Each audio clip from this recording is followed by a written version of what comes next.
Hello friends, I am Achla Sharma, an assistant professor from Biyani Group of Colleges. In my previous lectures, we have discussed about the characteristics of OOPS and a basic concept of what is class and what is an object.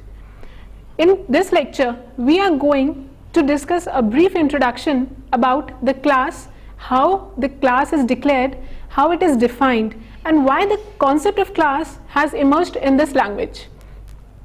Actually, a class is basically an extension of structures. We have used structures in C, right? Structures में हम लोग क्या करते थे? Simply structure भी हमारा एक ऐसा ही तरीका था जिसमें we were grouping the logically related data together. ठीक है, हम लोग different data types के data लेते थे, उनको एक structure में एक block of data में हम लोग उन्हें group कर लेते थे. Same the case of class. Class में भी हम लोग यही करते हैं कि हम लोग डिफरेंट डेटा टाइप्स के डेटा लेते हैं, उनको हम लोग लॉजिकली रिलेटेड डेटा को हम लोग एक क्लास में ग्रुप करके रखते हैं. तो why this concept emerged of class from the structure. Just giving a brief about the structure packaging of different data types of data. ठीक है, हम लोग इसमें क्या करते थे, जो हम लोग स्ट्रक्चर को डिफाइन करते थे वो हम लोग कैसे करते थे, struct keyword, the name of the structure, and whatever the members, the declaration of the variables, we call them as their data members of the structure. Members को हम लोगों ने यहाँ पे declare कर दिया. For example, for the student, we have taken the name of the student and its age. Fine. Here the structure ends with a semicolon. If we want to access these members, we have to define a variable of type student, of the type the structure we have made. We have declared structure student A, struct student, the name of the structure, and A is the variable of type student. So whenever we want to access these members of the structure, we will access A dot name and A dot age. Fine. We will use with a dot operator to bind this variable name with the member name. ठीक है, ये हमारा structure का concept था that you have read in C. But due to some of the disadvantages of structure, we have now evolved the concept of a class. What are those disadvantages? Mainly there are two disadvantages of a structure. First, structure is not a built in type, it is a user defined type. So जो भी हम लोग ये operations हम लोग built in types पे कर सकते हैं, that is not possible on the structure. For example, मैंने इसके जो यहाँ पे वेरिएबल्स थे, I have declared 2 variables of type structure like A1 and A2.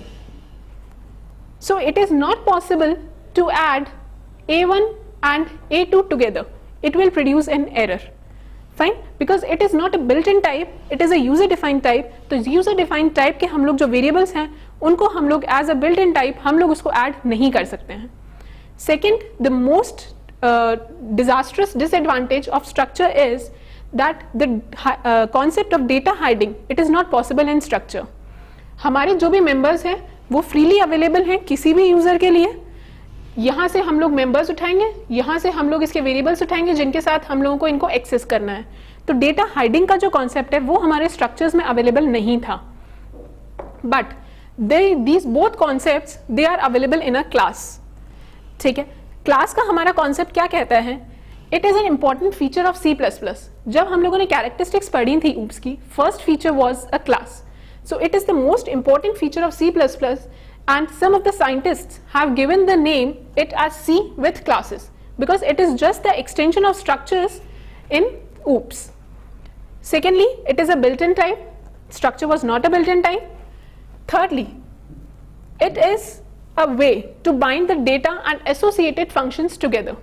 एक साथ हम एक जगह पे डेटा और उनसे जो भी एसोसिएटेड फंक्शंस हैं जो उन डेटा पे ऑपरेट करेंगे उनको हम लोग एक सिंगल यूनिट में बाइंड करके रखते हैं. Here are the data and we bind these functions together and this complete makes a class. ये complete मिलके हमारी एक क्लास बनाती है. So as you are seeing that there is a concept of data hiding also. यहाँ पे हमारा जो भी डेटा और फंक्शन है वो एनकैप्सुलेट फॉर्म में रहते हैं ताकि जो भी हमारा आउटसाइड वर्ल्ड है सिर्फ उनको उनका रिजल्ट मिलेगा. How is that processing going on, कौन सा डेटा कौन सा फंक्शन से एसोसिएट हो रहा है, कैसे वो कॉल हो रहा है, उससे हमारे यूजर्स को कोई भी मतलब नहीं है। तो हमारा जो सिक्योरिटी पॉइंट ऑफ व्यू से अगर हम देखें तो हमारा डेटा हाइडिंग का कॉन्सेप्ट किसी भी लैंग्वेज के लिए it is the primary. Both of the concepts that structure doesn't supports, it is supported by the class. Next thing, whatever members we declare here, like the name, the class, they are by default public. ये सारे members अगर मैं यहाँ पे कोई भी access specifier नहीं लगाती हूँ तो ये मेरे by default public as a declare होते हैं, जबकि class के अंदर मेरे जो data members हैं वो by default private होते हैं। अगर मुझे किसी मेंबर को या किसी भी मेंबर फंक्शन को in our entire program use करना है तो मुझे उसको एक्सप्लिसिटली डिक्लेयर करना पड़ेगा public, otherwise they all are private and their scope is within the class only. ठीक है, क्लास का कॉन्सेप्ट अगर हम देखें तो क्लास में मेनली हमारा जो हम लोग सिंटेक्स देखेंगे फर्दर, दो पार्ट से मिलकर हमारा सिंटेक्स बना हुआ होता है। First is the class declaration, class को हम लोग कैसे डिक्लेयर करते हैं। सेकेंड है हमारा क्लास फंक्शन की डेफिनेशन, कैसे हमारी फंक्शंस जो हम लोग यूज करेंगे क्लास में वो कैसे हमारी डिफाइन होंगी। टू बी वेरी स्पेसिफिक, अगर हम एक सिंपल सिंटेक्स देखें क्लास का, कि हमारा क्लास का जो सिंटेक्स है वो हमारा क्या होगा। क्लास एक हमारा कीवर्ड है जिसे हमें लिखना होगा, उसके बाद क्लास का नेम, जो भी आप इसका नाम देना चाहते हैं वो आप दे सकते हैं अकॉर्डिंग टू यू। उसके बाद हमारे इसके जो भी आप डेटा मेंबर्स, हम लोगों ने लास्ट लेक्चर में data members and member functions के बारे में भी पढ़ा था। डेटा मेंबर्स जो भी हमें यहाँ पे इसके डिक्लेरेशन करना है, फॉर एग्जांपल क्लास नेम जो भी हमारा डेटा टाइप होगा डेटा मेंबर्स का, और उसका वेरिएबल नेम, कितने भी आप वेरिएबल्स यहाँ पे डिक्लेयर कर सकते हैं। In the same way we can declare the functions also, their return type, functions के जो भी उसका रिटर्न टाइप होगा, फंक्शन का नेम एंड जो भी आपको उसके पैरामीटर लिस्ट में देना है। This is the simple structure of the class. हमने वेरिएबल को डिक्लेयर किया, हमने फंक्शंस को डिक्लेयर कर दिया। ठीक है, by default as I have told, इनका जो भी एक्सेस स्पेसिफायर होगा वो मेरा किस टाइप का होगा, प्राइवेट टाइप का। जबकि इसका अगर मैं इसे पब्लिकली विजिबल करवाना चाहती हूँ अपने एंटायर प्रोग्राम में तो मुझे यहाँ पे मेंशन करना होगा public, then it will be visible in the entire program. Okay? अगर हम इसका एक सिंपल सा एग्जाम्पल देखें क्लास का, फॉर एग्जाम्पल मैंने एक क्लास ली है स्टूडेंट, जो हमने यहाँ पे एक स्ट्रक्चर बनाया था उसी नाम से हमने एक क्लास बनाई है। स्टूडेंट का मैंने यहाँ पे लिया है उसका नेम, साइज उसका हमने 10 दिया है एंड उसकी एज। मैंने यहाँ पे कुछ भी एक्सेस स्पेसिफायर नहीं किया है तो मतलब ये मेरा प्राइवेट है। लेकिन माइट बी पॉसिबल फंक्शंस को मुझे कहीं और कॉल करना पड़े, मेन क्लास में हम फंक्शंस को कॉल करेंगे तो इसलिए मैंने उसको पब्लिक मेंशन किया है।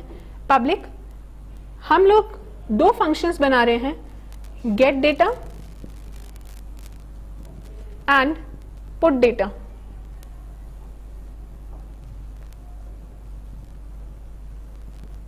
एंड है the class ends with a semicolon. Simple हमने क्या किया, एक क्लास बनाई है जिसका नाम मैंने दिया है स्टूडेंट। आफ्टर दैट हम लोगों ने दो मेंबर फंक्शंस, डेटा मेंबर्स हम लोगों ने उसके डिक्लेयर किए हैं, नेम एंड एज। हमने एक फंक्शन बनाया है गेट डेटा।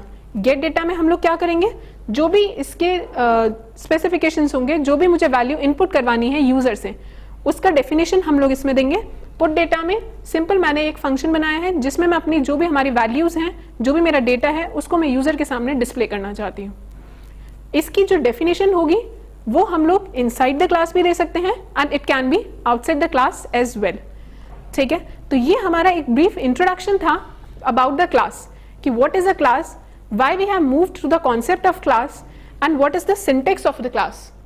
इसके बारे में जो आगे हम लोग फर्दर लेक्चर्स में हम लोग पढ़ेंगे, that how its member functions can be defined and where it can be defined, कैसे इसके हम लोग ऑब्जेक्ट क्रिएट करेंगे, कैसे हम इसके मेंबर फंक्शंस और वेरिएबल्स को यूज करेंगे, that we will learn in the further lecture. Hope you have understood this lecture. Thank you so much.